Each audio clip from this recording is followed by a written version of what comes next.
Un año ha pasado desde que las tropas rusas incursionaron en el territorio ucraniano, dando inicio a una operación militar especial, como lo han denominado desde el Kremlin. A los ojos de los ucranianos, de los europeos, de Estados Unidos y también de buena parte de la comunidad internacional, simplemente se trataba de una invasión. El conflicto en el Donbass, abierto desde el año 2014, escaló a otras dimensiones.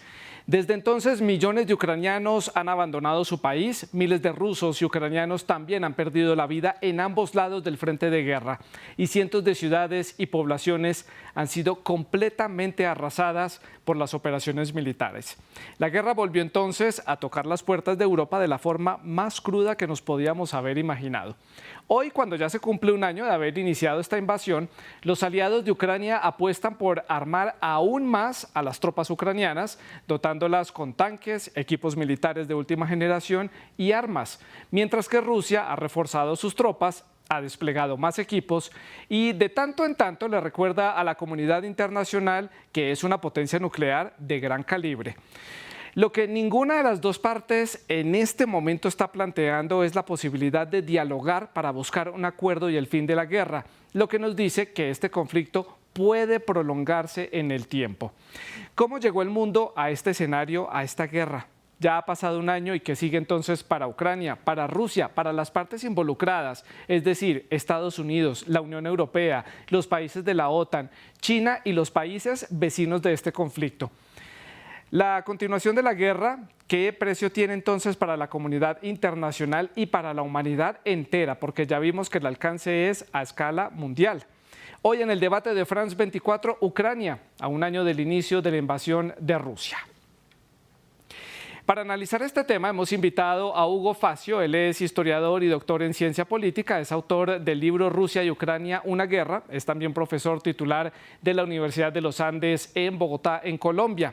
También está con nosotros Gonzalo Fiore Viani. Él es magíster en Relaciones Internacionales y es becario del CONICET en Argentina.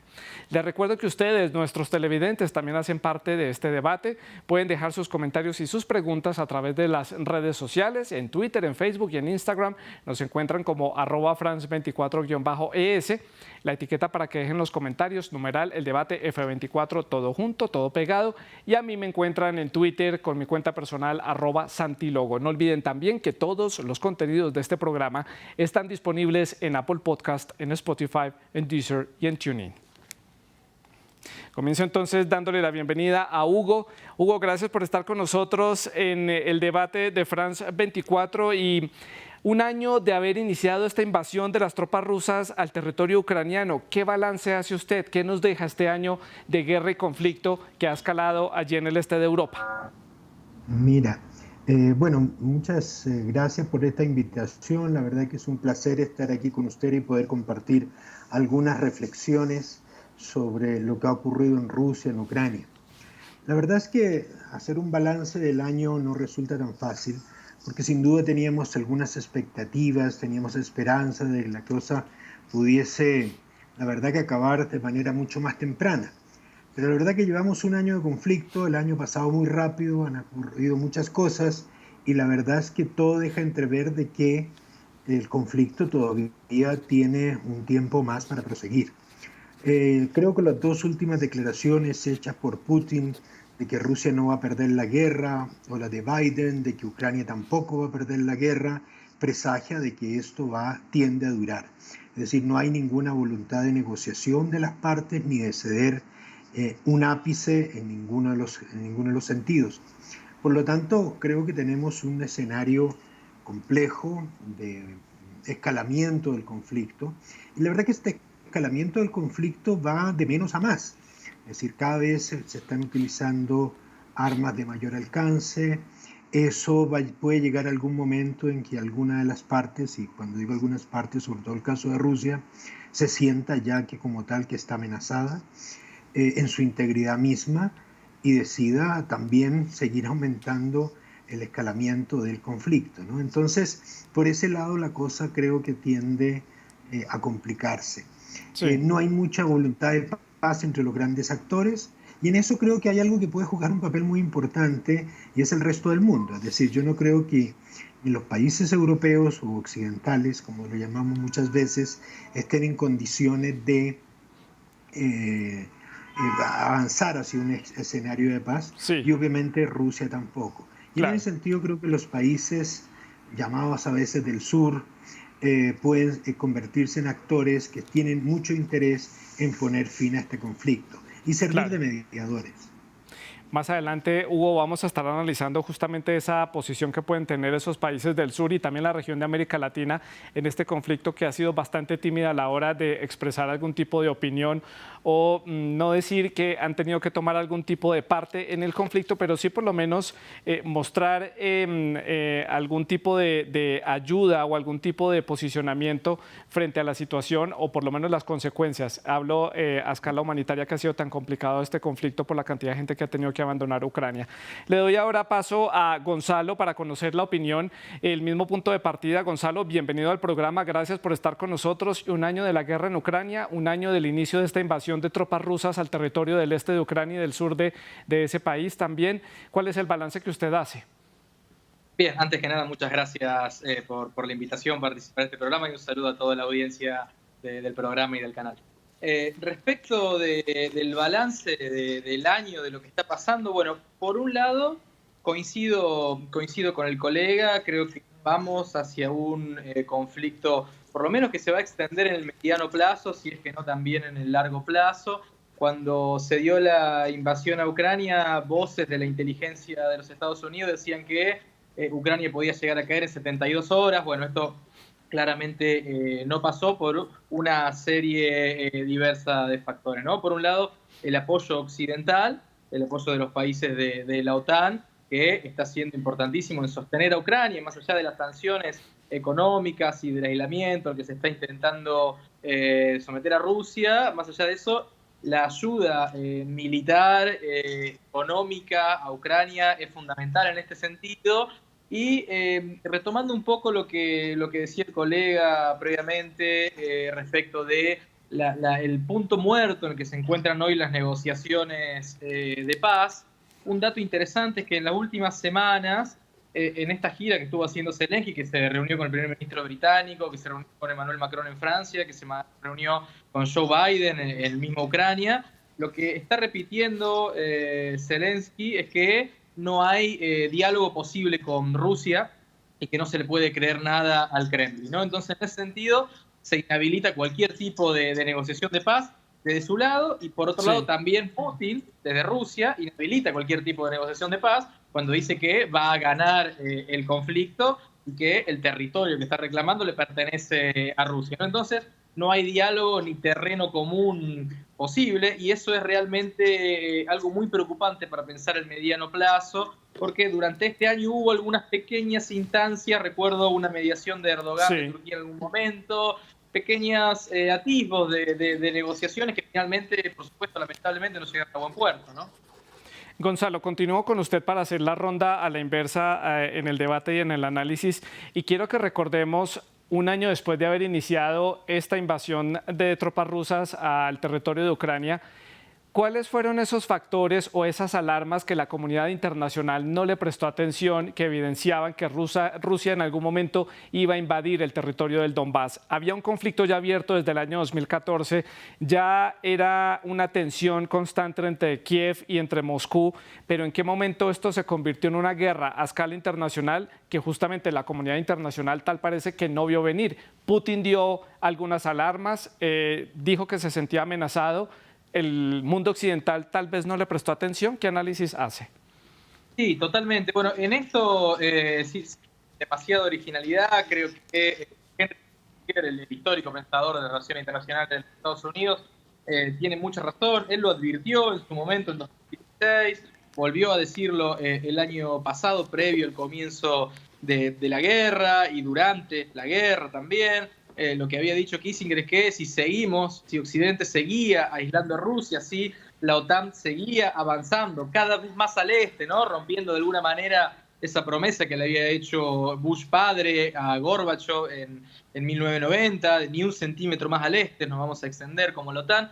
Si eso seguía sucediendo, bueno, Rusia de alguna manera se iba a sentir acorralado, de alguna manera iba a sentir que se estaba extendiendo Occidente hacia su territorio e iba a reaccionar, ¿no? Por supuesto, lamentablemente reaccionó de la manera que uno esperaba que pudiera llegar a reaccionar, que es violentamente, mediante la invasión y mediante la profundización de un conflicto que ya se venía sucediendo, como bien decía, desde 2014, pero creo que fueron varios momentos durante estos años que se fue viendo de alguna manera que algo así podía suceder. Biden durante la campaña permanentemente prometía la expansión de la OTAN hacia Ucrania.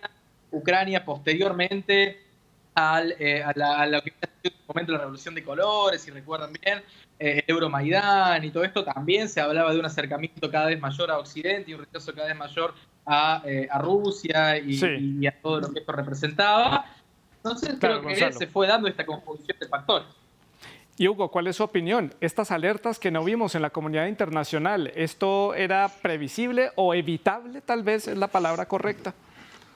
Sí, mira, yo creo que hay una dificultad cuando uno analiza este conflicto, es que este conflicto en el fondo tiene varios estratos de conflictividad.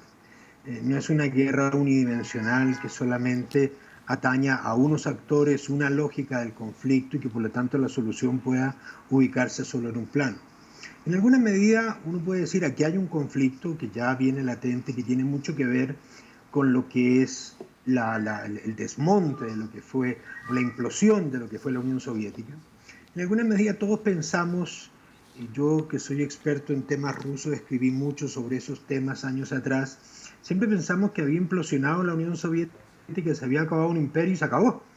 Y la verdad que tal vez estos conflictos y todas estas cosas que se han sucedido en el espacio, el antiguo espacio soviético, dan a entender de que en el fondo la implosión de la Unión Soviética y el del imperio ha sido un poquito más lenta.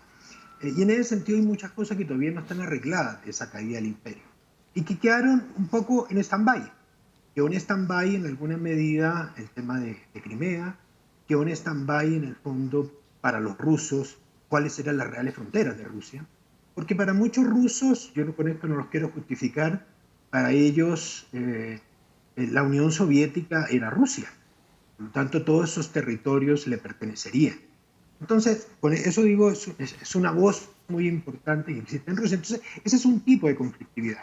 Después se ha venido dando otra serie de situaciones en torno al Donbass. Y en ese sentido han habido dos cosas. Sin duda una concentración de soldados rusos desde tiempo atrás, antes de la invasión, pero también hubo una alta concentración de soldados ucranianos en la frontera en Donbass y presagiaban atacar el Donbass. Por lo tanto, aquí hay otro nivel de conflictividad que nosotros no podemos pasar por alto. Y en tercer lugar está todo el tema ya más internacional que tiene que ver con el tema de la seguridad europea.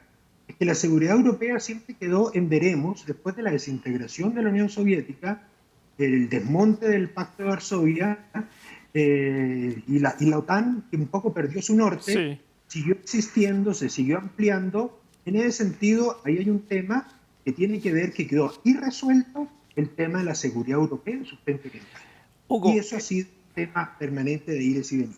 Hugo, entendiendo entonces lo que usted nos dice en este comentario, ¿por qué esta guerra es diferente para Rusia? Vimos al ejército y a las fuerzas militares y al gobierno de este país envuelto en otros conflictos, como por ejemplo el de Chechenia, que era visto desde la comunidad internacional como un problema interno con una república rusa al interior del país. El conflicto con Georgia, que pues era un país que no genera tanta controversia a nivel internacional como lo puede generar Ucrania, que está más del lado europeo. Georgia está en el lado del Cáucaso. Culturalmente, además, es muy distinto a Rusia, y también hay una historia cultural en común entre Ucrania y Rusia que tal vez a Moscú, Georgia, no le resulta tan atractivo como sí le resulta atractiva la historia en común que hay con Kiev. ¿Por qué entonces este conflicto es diferente? ¿Por qué se ve de una manera distinta?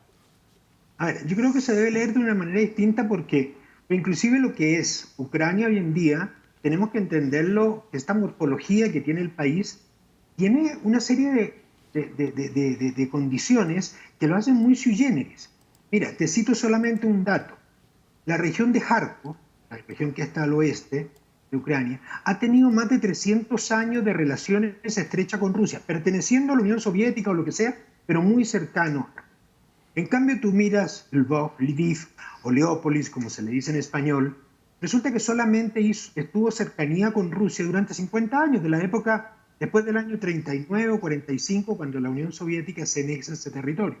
O sea, hay una parte de Ucrania que sin duda ha sido muy lejano a Rusia, a la cultura rusa, a la ortodoxia y demás. Pero hay otra parte oriental que ha tenido una estrecha relación. Por lo tanto, es un país que tiene una morfología muy compleja, porque tiene unas partes que están muy occidentales, sin duda, y se sienten occidentales y no rusos, y hoy día creo que son los que están tomando la iniciativa política, y una parte oriental llena de población o rusa o antigua, descendientes de rusos, Sí. o que tienen grandes implicaciones en menos con Rusia. Entonces, es una cosa compleja. Claro. Ya lo digo, la misma Ucrania. Con eso vuelvo y lo repito, no se trata de justificar con esto el tema de la anexión, pero sí mostrar la complejidad que tiene este conflicto. Claro. Ahora, hay una dimensión de este conflicto, perdón que me extienda un poquito, y es que este es un conflicto que se inició, ha ido poco a poco generando réplicas en otros ámbitos, y hoy día podemos decir que es una guerra bastante sui generis, en el sentido que es una guerra mundializada. Es una guerra que ha ido extendiéndose en diferentes ámbitos por todo el financiero, comercial, energético y demás. Sí. Entonces, eso hace que ya ni siquiera sea un conflicto netamente ruso-ucraniano. Sí, y lo vemos a la escala internacional, por ejemplo, con la venta de los cereales a nivel internacional, las repercusiones que ha tenido y también la propaganda que ha habido de lado y lado, lo vamos a analizar en unos minutos. Gonzalo, regreso con usted para hacerle una pregunta también de balance del año, y es que cuando comenzó esta invasión, dentro de todas las preguntas que se le hacía al gobierno ruso, era las causas y por qué habían llegado a este escenario de invadir el este de Ucrania. Y una de las razones que daba el presidente Putin era que necesitaban provocar un nuevo orden mundial. Hoy, un año después, ¿ustedes pueden entender cuál es esa propuesta de orden mundial que ve el presidente Putin en necesidad para establecer en la comunidad internacional? Porque lo que vemos ahora es un país agresor, un país que está siendo sancionado por la comunidad internacional, aislado en muchísimos escenarios. ¿Cuál es esa concepción de mundo que tiene el presidente Putin y, bueno, por ende, el gobierno ruso? Bueno, creo que la concepción mundo que tiene Putin en la cabeza es de donde el poder, donde el eje del poder global se traslade de Occidente a Oriente, ¿no es cierto? En la posguerra, primero, posterior a la Segunda Guerra Mundial, durante la Guerra Fría, con las instituciones occidentales impuestas por los Estados Unidos, etcétera, y después en la posguerra fría, sobre todo, hubo ya una hegemonía, después del mundo bipolar, hubo una hegemonía de los Estados Unidos muy clara, ¿no es cierto? Que la podríamos extender, autores dicen el 92, otros dicen el ascenso de China, etcétera, etcétera. Hoy tenemos un mundo multipolar con distintos polos, como dice la palabra, con distintos países que de alguna manera están disputando el liderazgo en el escenario internacional, sobre todo China, sobre todo los Estados Unidos, también países como India, inclusive países como Brasil, de alguna manera más acá en América Latina y por supuesto Rusia, ¿no? Más allá de esto, creo que lo que tiene Putin en la cabeza directamente es una reformulación de las instituciones internacionales, de los organismos internacionales creados e impulsados por los Estados Unidos, que por ejemplo China no tiene. China, si uno ve su accionar a lo largo del siglo XXI, donde empieza a tener otro rol internacional a partir de 2008, incluso más atrás, a partir del 99-2000, cuando ingresa a la Organización Mundial de Comercio, China ingresa a los organismos internacionales y a las instituciones internacionales ya establecidas para de alguna manera beneficiarse y para intentar moldearlas en su propio beneficio sin cuestionar su propio funcionamiento, ¿no? En cambio, Rusia lo que está mostrando, a partir sobre todo de la invasión a Ucrania del año pasado, es que directamente quiere reformular absolutamente todo, Sí. ¿no? Ahora hay que ver qué aliados puede encontrar en esto. Se habla mucho en las últimas semanas, traigo China a colación, porque Biden y el mismo Zelensky dijo que China puede llegar a apoyar a Rusia con armamento o de manera económica a su ejército o con ayudas militares varias.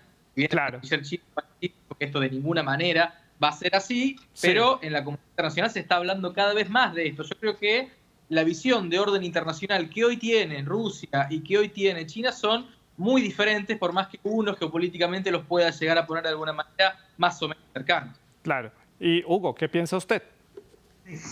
Mira, yo estoy de acuerdo con lo recientemente señalado, en el sentido de que Rusia y China están juntos hoy en día, pero no son una alianza. Inclusive tienen diferencias grandes, porque en el fondo una cosa que se está ocurriendo en el mundo que da lugar a pensar, ¿no? Es decir, en los países de Europa y también Estados Unidos, tiene una visión de lo internacional que es conformar campos de actuación de un conjunto de estados para operar. Entonces ahí tenemos la Unión Europea, tenemos la OTAN, tenemos la unión o el estrechamiento de relaciones entre Estados Unidos y Occidente. En cambio, lo que vemos en los países asiáticos, y lo vemos también en Rusia, y lo vemos en otros lados, son unas alianzas, la verdad, que bastante particulares y pueden ser a veces muy fortuitas, en temas puntuales y desavenencias en otras. Entonces podemos encontrar una Turquía con Rusia que se entienden en algunas cosas, pero son totalmente distintos en otros, inclusive opuestos en otras posiciones. Entonces, creo que eso es una cosa dinámica, una nueva dinámica que se está dando en el mundo. En el fondo son alianzas un poco por conveniencia, Claro. y que pueden ser muy estrechas, pero particular. Ahora bien, yo creo que hay una visión que tiene Putin, y Putin tiene una visión oligárquica del sistema internacional. Es decir, él lo que siente es que Occidente no le ha dado el juego a Rusia que se merece, que Rusia es un país importante, Rusia tiene que ser uno de los grandes actores del sistema mundial, y hay que reconocerle ese rol. Y claro, cuando personas como Obama dijo en una ocasión que Rusia no era más que una potencia media, eso a los rusos les duele terriblemente. Ellos consideran que sí son una gran potencia del mundo. Si a Rusia se le diera un poco ese rol, ellos sin duda lo cumplen. Y no creo que estén tan en contra de las instituciones que hoy existen. Ellos no van a cesar en su puesto en las Naciones Unidas. Al contrario, eso es lo que les gusta. Ellos, como un país poderoso, poder decidir cosas. Sí. Y si hay algo que ellos no aceptan es que un país pequeño, Ucrania, les vaya a decidir a ellos su futuro. Claro. Esa es su visión. Sí, y eso está todavía, esa visión de mundo todavía en construcción porque este conflicto sigue y esto desencadenará un nuevo orden mundial y ese orden mundial creo que ha comenzado una construcción ya desde hace varios años atrás, tal vez ustedes coinciden o no en esta apreciación, pero yo lo digo partiendo de la base en que la diplomacia, por ejemplo, en este conflicto no ha tenido espacio. Vemos, y lo mencionaba yo al principio del programa y ustedes lo mencionaron también, a las dos partes rápidamente tratando de mejorar su capacidad militar, pidiendo ayuda a la comunidad internacional, tratando de fortalecerse para enfrentar una posible gran escalada que va a llegar en la primavera solamente en una cuestión de semanas. Aquí tal parece que el diálogo, la diplomacia y grandes garantes de la diplomacia a nivel internacional, como se hacía ver la Unión Europea en su momento y unos organismos internacionales, no han podido surtir efecto acá. Hugo, ¿qué análisis hace usted de esa pérdida de la democracia? No hay diálogo en este conflicto, por lo menos hasta ahora. Sí. Con respecto al tema de la democracia, quiero decir una cosa. De la democracia, no de la diplomacia, perdón. De la diplomacia, sí. No, pero hablando de la democracia también me parece que, porque se repite tanto que creo que a veces hay que hacer predicciones. Y vemos al presidente Biden diciendo que esto es una guerra entre demócratas frente a autoritarios. Eso no es cierto. Yo creo que esa es una vulgarización de la vida internacional. El mundo es mucho más complejo que eso. Pero mi tesis la voy a plantear un poco desde esta perspectiva. Yo creo que hay algo interesante que ocurrió con la pandemia. Nos olvidamos y creemos que la pandemia ocurrió hace mucho tiempo atrás y la verdad que fue bastante reciente. En el fondo, la pandemia sí fue un gran llamado de atención en el mundo, de que había muchas cosas que tenían que cambiar. Y entre esas cosas que tenían que cambiar es en el fondo ir girando el mundo de un orden geopolítico basado en las soberanías y demás a un mundo que resuelva los grandes problemas de las sociedades del mundo de hoy. Y son los problemas medioambientales, los problemas de la desigualdad, los temas de la pobreza, en fin, una serie de temas de otra naturaleza.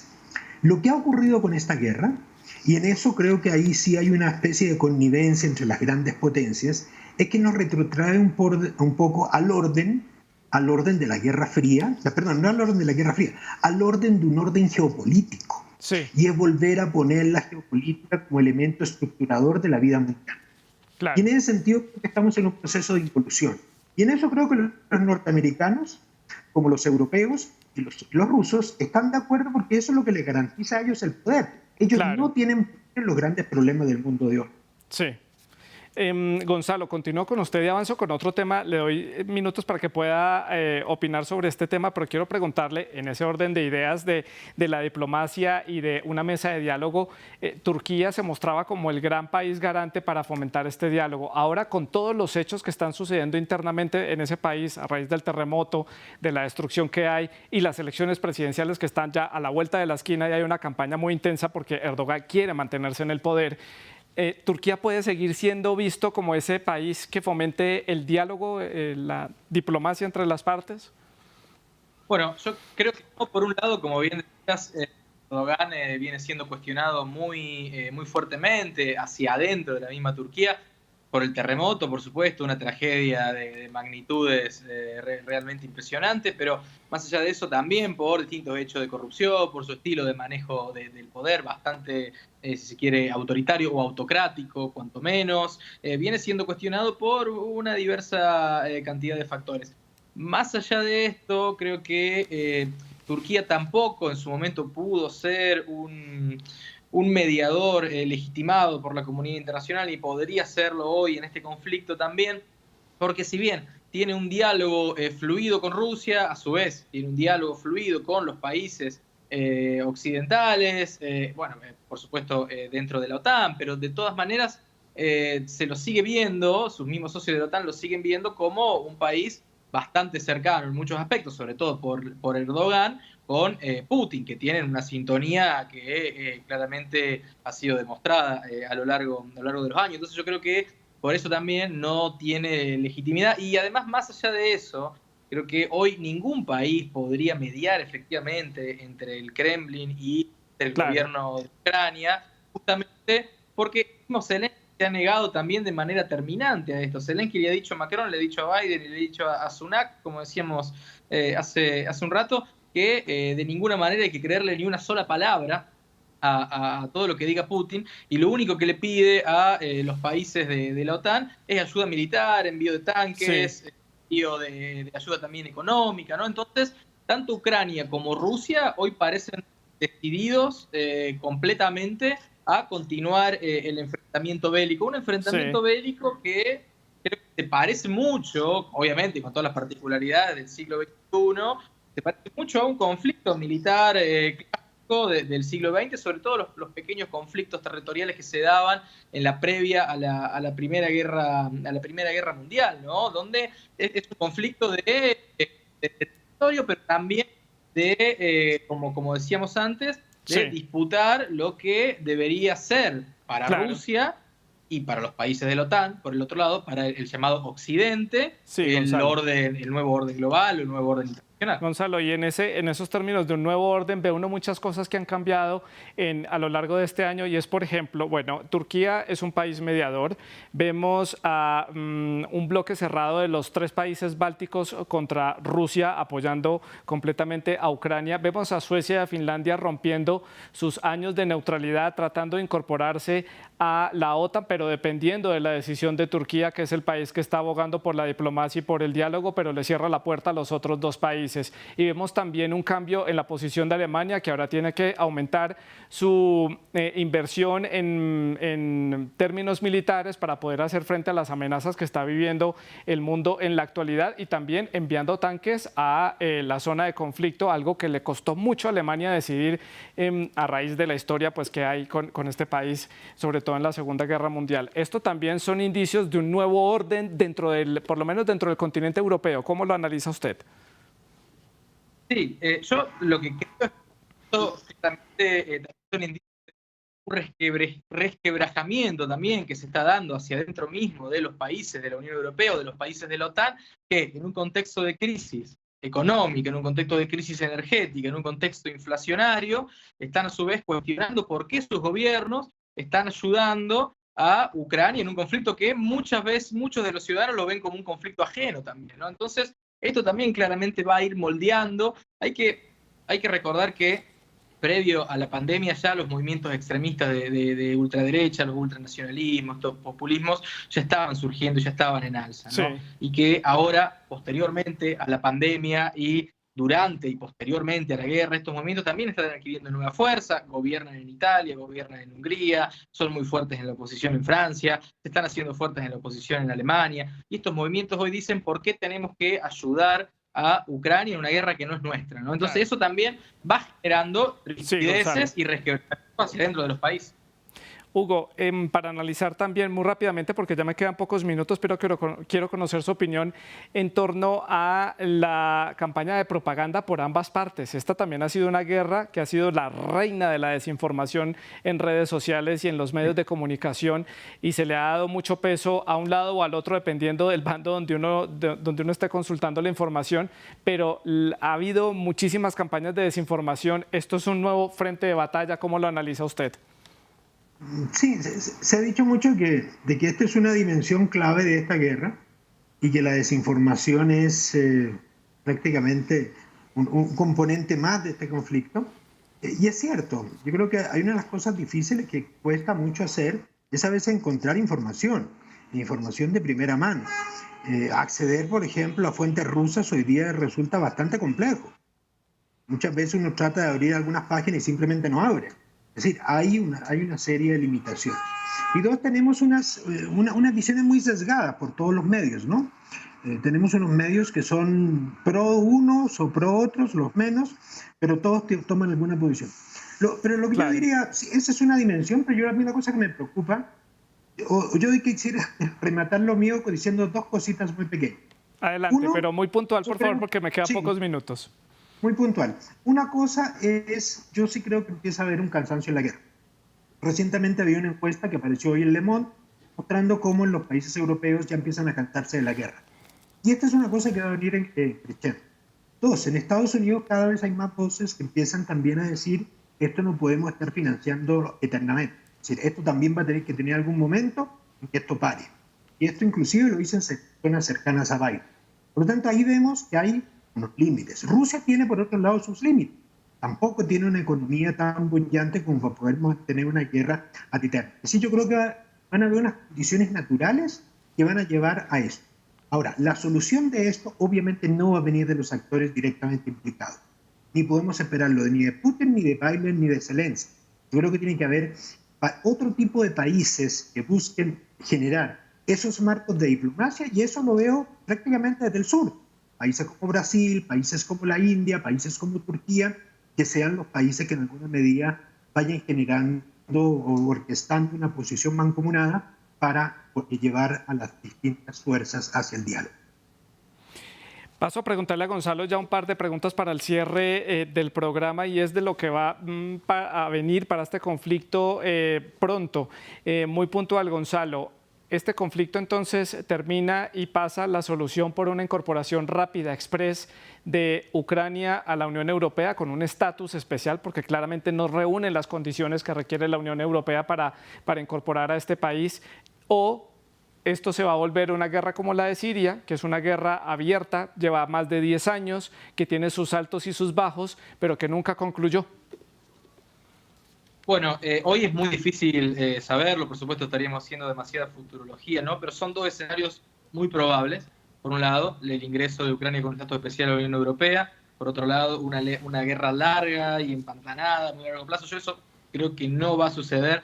Probablemente Ucrania ingrese a la Unión Europea, pero tampoco eso es necesariamente garantía de que Rusia va a cesar sus pretensiones sobre el Donbass o sobre el este. Es muy difícil ver hoy, efectivamente, de qué manera y cómo va a terminar la guerra con una solución que contente a ambas partes, y por eso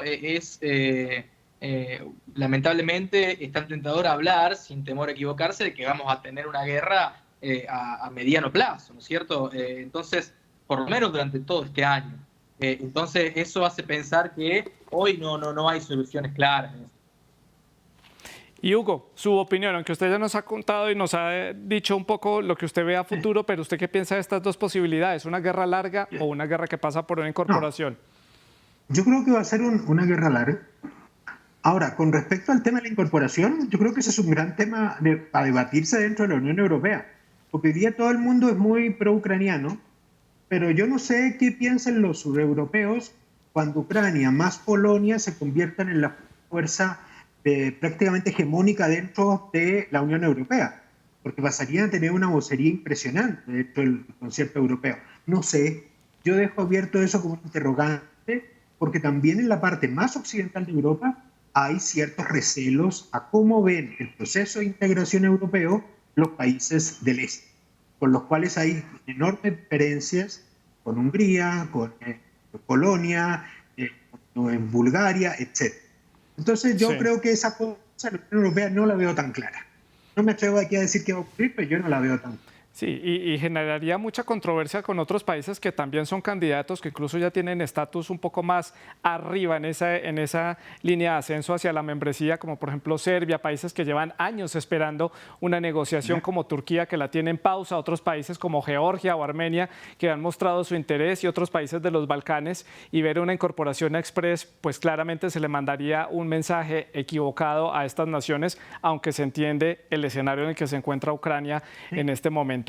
A Hugo y a Gonzalo les agradezco mucho por haber estado con nosotros aquí en el debate de France 24, haber hecho este análisis para la audiencia de France 24 en América Latina. Es todo por hoy. En nombre del equipo técnico les agradecemos su sintonía. La producción del programa estuvo a cargo de Laura Garzón y la producción de invitados estuvo a cargo de Tania Herrera. Siga con la programación de France 24, siga con nosotros.